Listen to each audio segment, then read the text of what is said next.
La hora es ahora.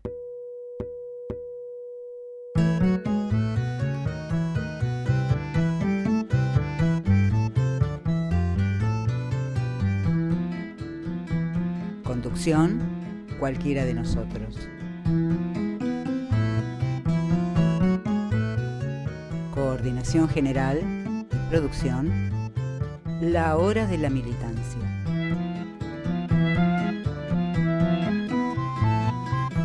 Buenas tardes, continuando con el tema que habíamos empezado la semana pasada, le agradezco nuevamente a la hora de la militancia por la invitación. Habíamos hecho una introducción respecto a la problemática agropecuaria en general. Hoy vamos a hablar en particular del tema de la tenencia y uso de la tierra. Desde el punto de vista político, para cualquier militante que encare el tratamiento de estos temas, la tenencia y uso de la tierra es una cuestión central. Yo ahí creo que hay que plantearse varias preguntas y a medida que vayamos respondiendo esas preguntas vamos a poder ir avanzando en el tema. Las preguntas cruciales son: ¿quién tiene la tierra? ¿Qué cantidad de tierra tiene? ¿Para qué la usa? ¿Cómo la usa? ¿Cómo la cuida? ¿Y quién controla? Si podemos responder esas preguntas, habremos avanzado mucho en el estudio de este tema. Con respecto a la tenencia, ¿qué es la tenencia y qué es el uso? La tenencia es la propiedad, puede ser pública, porque hay tierras estatales, por ejemplo, hay tierras que pertenecen a las provincias, tierras que pertenecen a municipios, a las Fuerzas Armadas, al ferrocarril, a institutos de investigación como el INTA, a universidades, o sea, son tierras públicas, y otras tierras que se hacen públicas porque, por ejemplo, hay que hacer trazados de rutas o obras públicas como diques, puentes y todo ese tipo de cosas que, bueno, se van adecuando de acuerdo a la obra en cuestión. Y después está la tierra de propiedad privada, que bueno, son tierras que, digamos, que así como se pueden destinar a un parque industrial, se pueden destinar a la agricultura o a la ganadería o a la producción agropecuaria en general, yerba mate, té, lo que sea, forestación. Bueno, es muy amplio el uso que se le puede dar. Y el uso es, habíamos dicho, ¿quién tiene la tierra? ¿Qué cantidad de tierra tiene? Bueno, ¿qué cantidad de tierra tiene? La cantidad de tierra, en el caso del Estado, no hay tantas tierras estatales como uno supondría, que sí las había hace muchos años atrás, en todas esas categorías que yo mencioné anteriormente, pero con todas las reformas y reestructuraciones que se hicieron del Estado, en las oleadas neoliberales, se ha privatizado una barbaridad de tierras, entonces ya no quedan tantas tierras en poder estatal. O sea que hay muchas tierras en propiedad privada. Esa propiedad privada, digamos, tenemos una matriz, habíamos dicho, constitutiva de la conformación de la propiedad privada a nivel nacional, que tiene que ver con la conquista. En Estados Unidos, de Norteamérica, cuando se hizo la conquista de las tierras, esas se repartieron entre familias y se destinaba una cantidad acotada. Cada familia recibía 70 hectáreas, por ejemplo. Tenían obligación de quedarse en el lugar, o sea, de arraigarse y de hacerlas trabajar ellos mismos. Ni siquiera podían contratar mano de obra. Eso estaba pensado con una mentalidad de arraigo y de apropiación. En toda la parte hispanoamericana, la conquista española tenía totalmente otros criterios distintos. Entonces lo que hubo acá fue primero una búsqueda de riquezas rápidas, el mito del Dorado, la explotación de las minas de Potosí en Bolivia, por ejemplo, y la distribución sin un criterio productivo. Nada de que una familia explotara 70 hectáreas, no. Acá en la conquista española no hubo familias, o sea, acá en la conquista vinieron curas, aventureros, marineros, comerciantes, y lejos de venir familias, hubo una conquista que no estaba destinada al arraigo.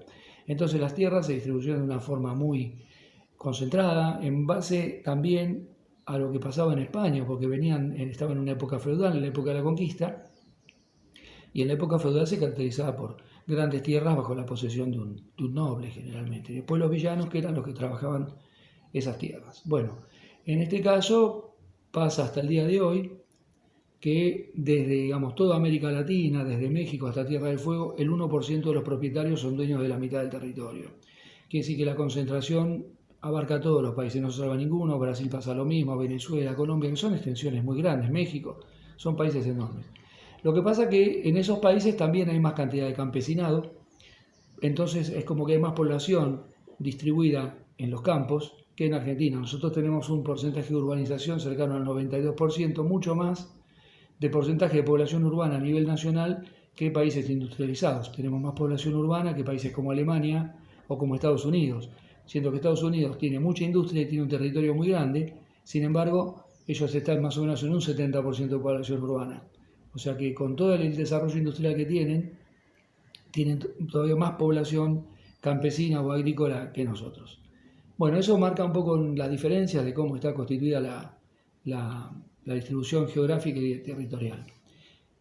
Otra cosa que habíamos dicho que vamos a tratar es el tema del uso de la tierra. Bueno, ¿qué es el uso de la tierra? ¿Para qué se usa la tierra? La tierra habíamos dicho que estaba en parte propiedad pública y en parte propiedad privada. Bueno, esa tierra en propiedad privada se puede usar para un parque industrial, o se puede usar para producción agropecuaria, o se puede usar para cualquier otra cosa. De la misma manera que hay un sector destinado a vivienda, pueblos, ciudades que, bueno, se destinan a vivienda.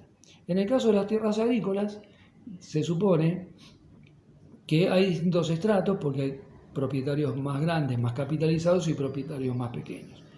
Y después, cuando uno quiere hacer una planificación económica, una planificación productiva, las tierras se pueden clasificar en unidades productivas.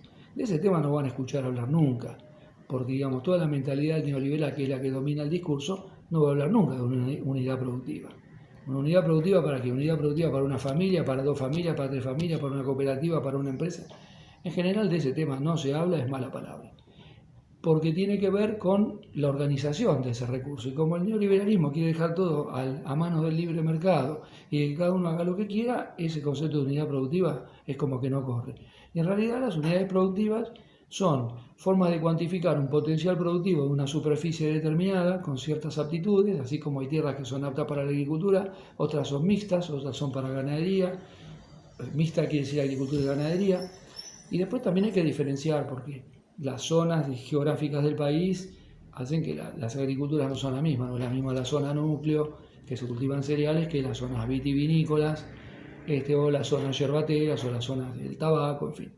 Eso tiene mucho que ver con las características regionales, el clima y todo eso. Bueno, ese uso de la tierra tiene que ver con qué es lo que hace el propietario. Porque, por ejemplo, vamos a poner un caso típico. Un propietario cualquiera tiene una X cantidad de hectáreas y el tipo, como cuando llueve se le inunda, agarra sus máquinas, hace un canal y le manda el agua al vecino. Ese es el uso de la tierra. Esa persona, por más que sea propietario, no tiene derecho a hacer ese canal porque se le dio la gana. O por más que tenga un problema. Eso obedece a una planificación territorial que tiene que ver con la zona en cuestión, su municipio y su provincia en principio. Y bueno, entonces ese tipo de mala praxis, como es trazar un canal porque a uno se le da la gana, también pasa con lo que es el desmonte. Las tierras tienen normalmente una vegetación natural y esa vegetación natural, si bien cuando se necesitan tierras para cultivo, hay que sacar ese monte nativo para transformarlo en tierra de cultivo, también hay regulaciones que deberían aplicarse y que nadie aplica, mediante las cuales se desmonta una cantidad para poder destinar otras tierras a los cultivos, pero hay que hacer una mínima resiembra, una especie de repoblación con el mismo monte nativo o con otras plantas que se adapten a la zona, para que no todo sea desmonte, porque cuando todo es desmonte pasa lo que está pasando ahora, tenemos cambio climático. Y ese desmonte lo vemos en la selva del Amazonas, pero la vemos en nuestro país, que hay más de 13 millones de hectáreas que se destinaron a desmonte, y donde cada uno desmontó e hizo lo que quiso. Una parte fue para hacer carbón, la otra parte para madera, para leña, para lo que sea, otra directamente se quemó. Y hablando de quema, está también el otro tema que son las quemas de pastizales, que se hacen muchas veces son accidentales por el mal manejo del fuego, y otras veces son intencionales, porque hay prácticas ancestrales arraigadas mediante la cual se hace la quema de pastizales, ese pastizal después rebrota. Pero resulta que tenemos ciudades como Rosario que pasan meses bajo cortinas de humo, que también trae problemas ambientales, respiratorios y problemas de salud, pero esa práctica de quemar los pastizales, por más que sea una tradición ancestral, es una barbaridad desde el punto de vista ecológico, porque toda la fauna, los nidos de los pájaros, la tortuga, los reptiles, la culebra, todo eso quedan bajo el fuego, o sea, los animales no pueden huir y entonces todo lo que es fauna nativa sufre una destrucción total de su ecosistema. Y bueno, esa alteración del ecosistema no es gratuita. Después la pagamos con sequías o con cambio climático o con lluvias, o no llueve nada o llueve una barbaridad, y bueno, las dos cosas son malas, y esas son las alteraciones, los cambios en la amplitud térmica también. En fin, hay una serie de cambios que son producidos por estas malas prácticas. O sea que dijimos tenencia y uso de la tierra, y acá estamos viendo algunos ejemplos de cómo es la tenencia y cómo es el uso. Dijimos, ¿quién tiene la tierra? ¿Qué cantidad de tierra tiene? Resulta que cuando vamos a analizar qué cantidad de tierra tiene cada uno, es el secreto mejor guardado de la historia. Es muy difícil determinar quiénes son los propietarios de la tierra, porque los propietarios tradicionales tienen una cantidad de entramados, de parentescos y sociedades tan amplio que la misma persona en 10 sociedades distintas o en 10 parentescos distintos resulta que en apariencia tiene 200 hectáreas y termina teniendo 50.000. Eso es así, en todo el país, en todas las provincias pasa lo mismo. Los registros de tierra son muy difíciles de poder sacar adelante y cuantificar. Los censos agropecuarios lo único que nos dicen y que más o menos podemos determinar es que cada vez hay más cantidad de hectáreas en explotación y menos cantidad de establecimientos productores, lo cual nos marca que hay concentración en la propiedad de la tierra, pero nos resulta muy difícil avanzar más allá. Hay un trabajo de Eduardo Basualdo, que es un economista que trabaja para el CONICET, y él llegó a demostrar que hay una familia que solamente en provincia de Buenos Aires tiene 2 millones de hectáreas.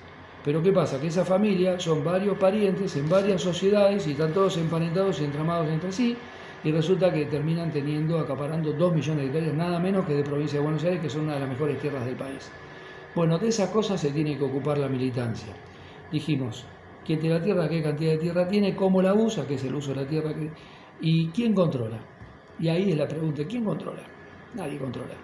Entonces es muy difícil hacer control, es muy difícil meterse con la propiedad privada, y así estamos. Es toda una puja de poder y una falta de políticas acordes destinadas a este tema. Y por otra parte, una desatención que tuvo el sector político y que tiene la militancia, que yo vengo haciendo hincapié en eso, cómo dejamos de desatender estos temas. Así que bueno, por esta vez vamos haciendo un cierre, la vamos a seguir más adelante tratando de ampliar estos conceptos que dije hoy. Espero que se haya entendido. Un saludo para todos y gracias por atender este espacio.